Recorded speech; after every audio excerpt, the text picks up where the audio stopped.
I hope everyone's doing well. Thank you for joining me for this video. I am Mr. We will be examining in this video what is the significance behind this formula that we have. Theta is equal to the inverse tan or the arctan of some derivative with a specific value coming through the inverse tan of an instantaneous rate of change or the slope of a tangent line. What does all of this mean? When you are dealing with curved functions and you want to look at the angle of inclination at a particular point on that function, this formula comes into play. Give you here an example. F of x is equal to, we have here a parabolic function x squared.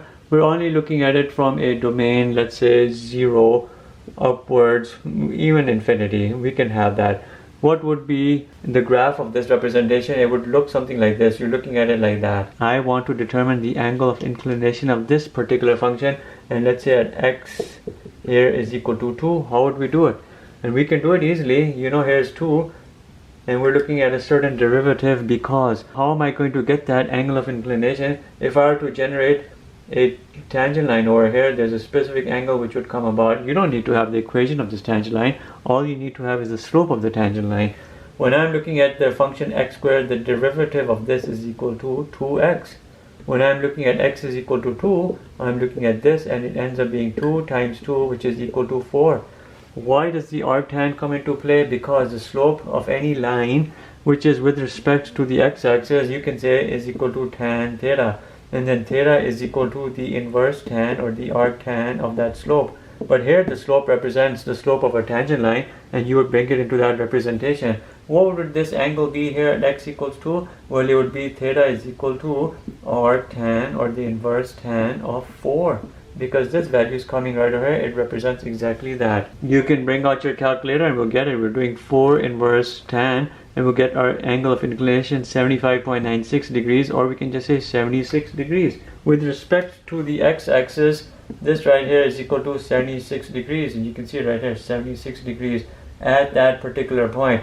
And obviously you would generate at a straight line and it would give you with respect to the x-axis. You have to generate that straight line because it's not a linear function. It's a function which changes with regards to its instantaneous rate of change at a particular point. The slope is different, therefore at any point on that function the angle of inclination will also be different. Obviously you can use this also to determine the angles involved with regards to decreasing functions. The x squared, the parabolic, was increasing function within the domain I had given. If I'm looking at 1 over x, and let's say we're looking at it from domain 0 up to infinity, when you graph it out, you're looking at something which looks like this. What is the angle of inclination here at, let's say, x is equal to 3? Well, if here represents 3 and I'm looking here at a particular point, if I were to generate a tangent line, what is this angle with respect to the x-axis? That's what we're interested in, and we can easily determine it. We would have to have the derivative. The derivative of this function 1 over x would be minus 1 over x squared. At x equals 3, we're evaluating this. We have minus 1 over 9. You only have to rely on this formula because the slope here represents tan theta with respect to the x-axis. We already have determined that this right here is our slope, but it's the slope of a tangent line, the instantaneous rate of change of this function at this particular point 3.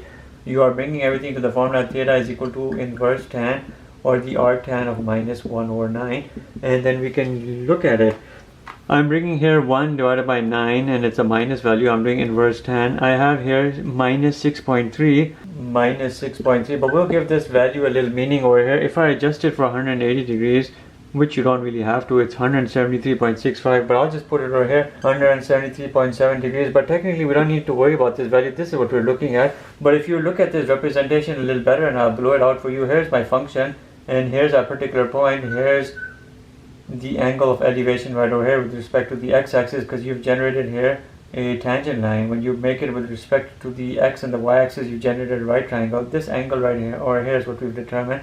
And you don't have to write minus 6.3. You can just say theta is equal to 6.3 degrees. Obviously you could be standing here on this side and then you would be looking in the leftwards direction, upwards at this particular point, and you're looking upwards at a 6.3. But this angle of elevation 6.3 can also indicate an angle of depression as well, 6.3, because with respect to a specific horizontal, you are looking downwards from that horizontal at 6.3. By means of angle properties, you can either say you have an angle of elevation 6.3 when you're looking in a leftward direction or looking in a rightward direction along this function you're looking downward at an angle of depression 6.3 degrees. So it basically depends on how you word your answer, but the end result here, 6.3, is the angle of inclination based on your point of vantage for this particular function at x equals 3. So this formula here is a very interesting formula. Theta is equal to arctan of your slope of tangent line, or your instantaneous rate of change, and you can keep this in the back of your mind. Thank you for watching.